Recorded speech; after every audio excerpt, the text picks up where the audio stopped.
Zita, and I'm going to be presenting on basketball today, which is a super interesting sport as I've come to learn. I am doing a 19-week periodized training program for basketball performance based on a case study provided to me. And here we go. So we'll be doing a sport-specific task analysis, an individual analysis. We're going to be talking about program design, and then we're going to look at some videos and put the whole thing into practice. So this is a quote that you might find interesting. This is how I felt about it. Sport played by really tall people, possibly involving a ball and hoops, played on a court, no judges or lawyers, though I checked. I liked that movie, though, White Man Can't Jump, I think, or was it Basketball Diaries that I liked? Man, why did I have to get basketball? I hate basketball. So that's my reaction on Messenger to my husband when I found out that basketball was my case study. I knew very little about it going in, and I sure know an awful lot about it now. Basketball is a game of power, strength, speed, agility, and strategy. Our case study, Chris, is an NBA hopeful. You guys have this on the screen. I'll tell you a little bit about Chris. He is hoping to become an NBA player one day. He's been invited to training camp and to participate in the combine testing. He currently practices 5 days a week, has 2 games per weekend in mid-season, but he's currently playing in the playoffs, which will go to late March. He works at a grocery store 10 hours a week and is available for training starting on March 20th. Importantly, Chris is a guard and has been playing for a long time and knows he's talented, which is always a good start. Really quick movement analysis. Suffice it to say, basketball is a total body sport. It is multiplanar. It moves everywhere and very, very quickly in explosive actions as well as repetitive controlled actions like dribbling and guarding. Some major movement patterns: dribbling, shooting, passing, running, jumping, all the things we associate with basketball. And quite literally, all the muscles of the body are involved in basketball play and in virtually every movement of basketball, actually. In a basketball game, you can expect to see 1,000 individual movements in 48 minutes of play, which is roughly 2 movements per second. That is pretty impressive. That is a body that is moving very, very quickly and very frequently, which has a whole whackload of considerations that we'll look at right now. In terms of energy demands, it is 20% low intensity, 16.1% high intensity, and 65% intensity greater than walking, which is that lovely aerobic kind of zone, our oxidative energy system. So while it is definitely aerobic in many ways, the anaerobic components of basketball cannot be ignored, because when push comes to shove, the game is about scoring points, and scoring points happens in quick, explosive movements that are anaerobic in nature. So if we look over here, shuffle movements of varying intensities account for 34.6% of total body movements. Running of all intensities accounts for 31.2%. Standing and walking almost 1/3, 29.9%. And jumping, teeny tiny percentage here, 4.6%. But it packs a real punch, because again, that's where our points are scored. Energy demands, we are looking at 105 high-intensity runs of 1 seconds in duration on average, so roughly 3 minutes in the game.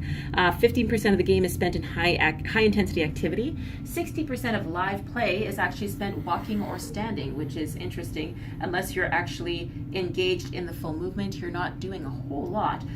Mean heart rate of 169, or 89% of the pre-established mean heart rate max of the cohorts being studied. It exceeds 85% heart rate, 75% of live gameplay, with 15% of that in 95% of peak heart rate zone. What that basically means is we are talking about an intense sport in a lot of ways. The heart is exceeding 85% capacity, the majority of live gameplay. And blood lactate levels from 3.7 to 13.2 with an average value of 8.5. Here I've got a fun little cartoon that I think is worth reading. We've got a basketball coach on the ground with his laptop saying, "We've got 4 seconds left. Here's what I want you to do." And players whispering to themselves, "I hate PowerPoint," which is kind of how I feel right now. I think that when push comes to shove, basketball is is in many ways a game of instinct, which is why it's so important to train on that SAQ component, because a lot of it is just going to be neuromuscular memory. Physiological characteristics, aerobic capacity. It's important to note that aerobic capacity is important, but once you kind of reach a baseline between 42 and 54.3, which is that average that we see in the combine, then increases of aerobic capacity beyond that don't actually seem to impact performance that much. So while it's important to have a really strong base of VO2 max, working beyond to achieve a higher level than that average that we see really isn't indicated.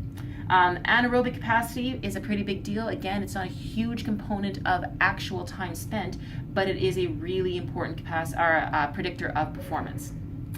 Strength power is a really big deal. We do tend to see evaluations of squats, bench press, power cleans.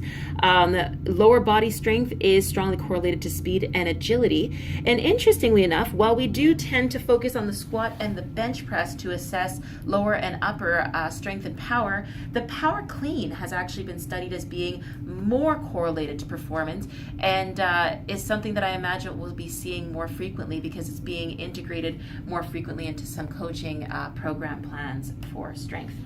Speed and agility, again, we've put a lot of focus on it because it is a really, really big deal.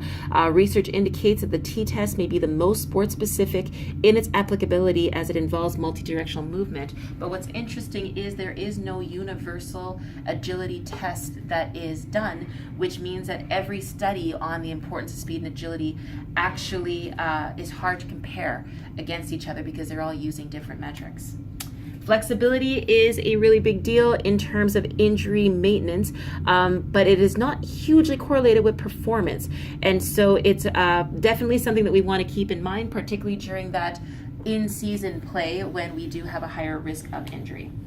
And in terms of the body, we're looking at a body composition and body mass being the most commonly assessed factors. Guards are typically lighter and leaner than their forward and center counterparts.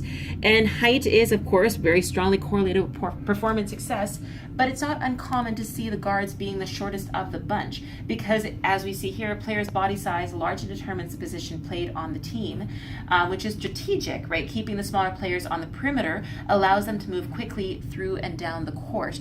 And so you want your speedy guys to be on the outside, and it's really important for guards to be speedy and accurate in their shooting, which involves elements of both anaerobic and power. Consideration for injuries, we're looking at 5.6 injuries per 1,000 athletic exposures with a frequency of sprains, strains, contusions, fractures, and lacerations in that order.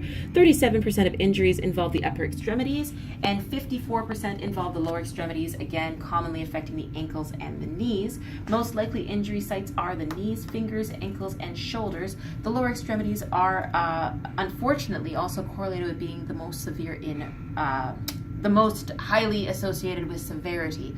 So when you do get injured on the lower body, the chances of that being a severe injury are much higher, which might have to do with the explosive dynamic nature of what the lower body is doing.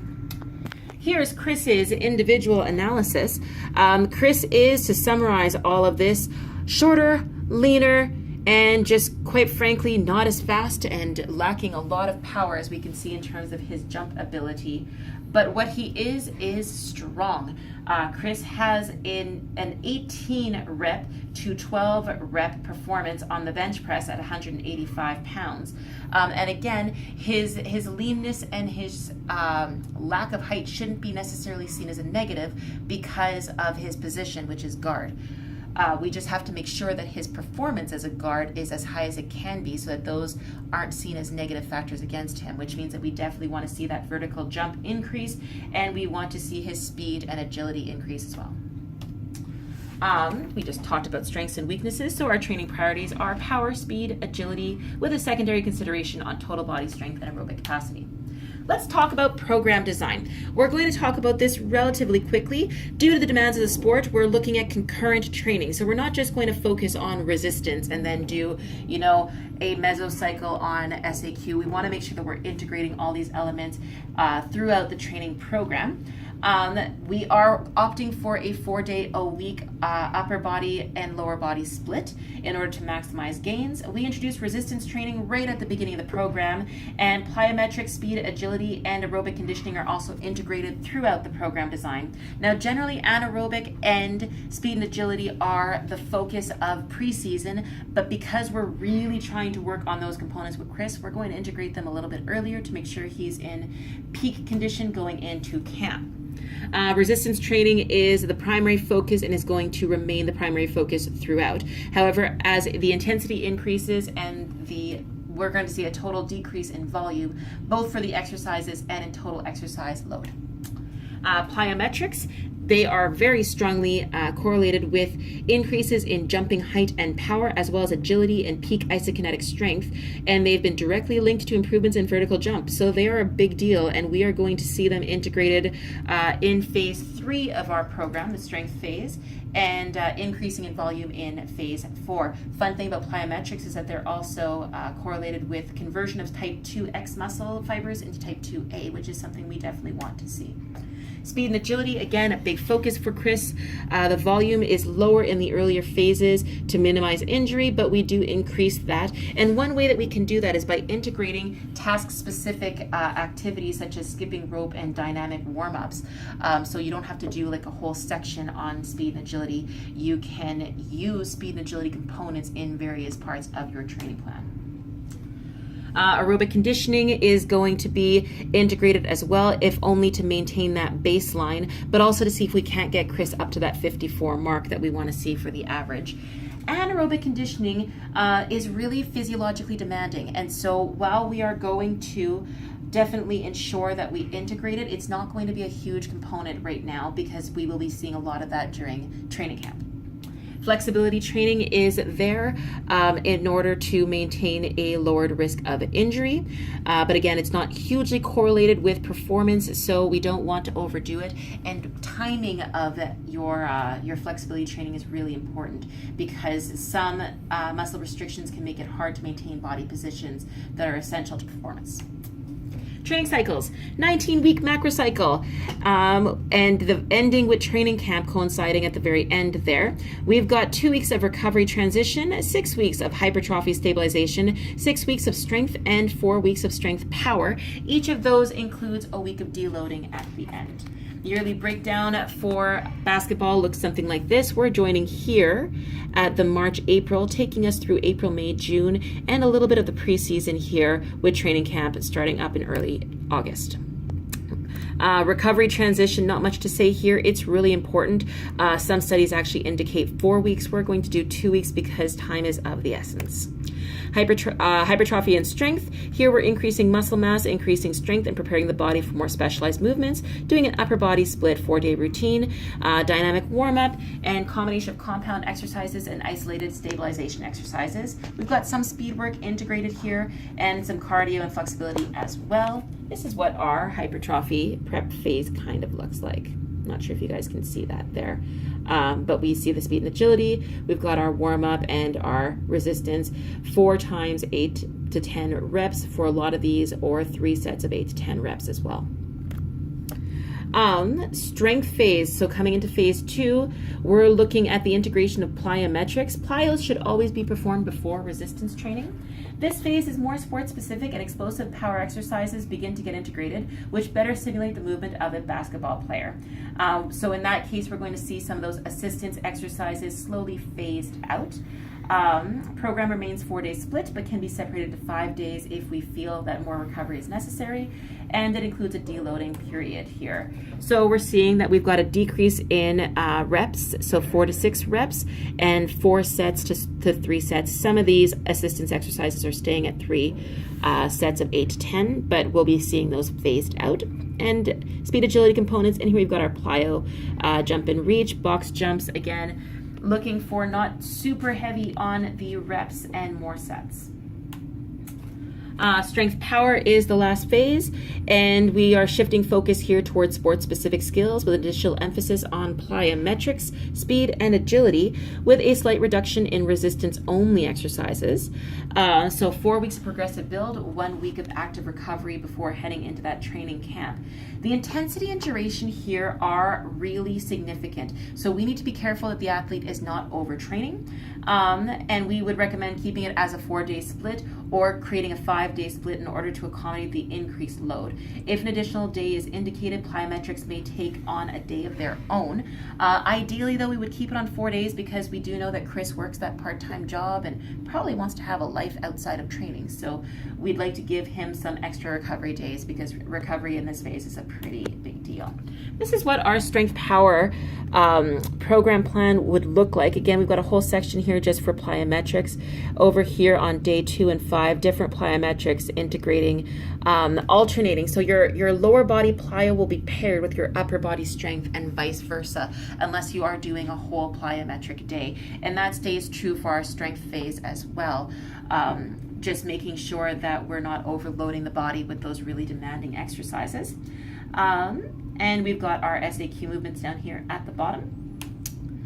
And so now we're going to talk about putting it into practice. We've got some videos for you.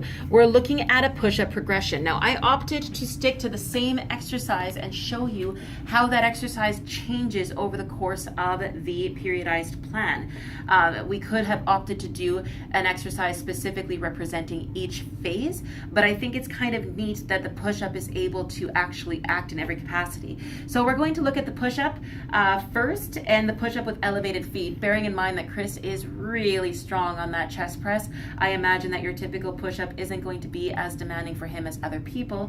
And so we're going to elevate his feet right off the get-go in that hypertrophy phase, moving him into a plyometric push-up and or a burpee in our strength phase, when we're starting to integrate those plyometric movements. And finally, in our power phase, we're going to move into a burpee with a box jump. So I'll be demonstrating and coaching those movements with Lorelei, my lovely volunteer, who's probably a lot better at these movements than I am, because I'm not gonna lie, plyometrics are not my forte.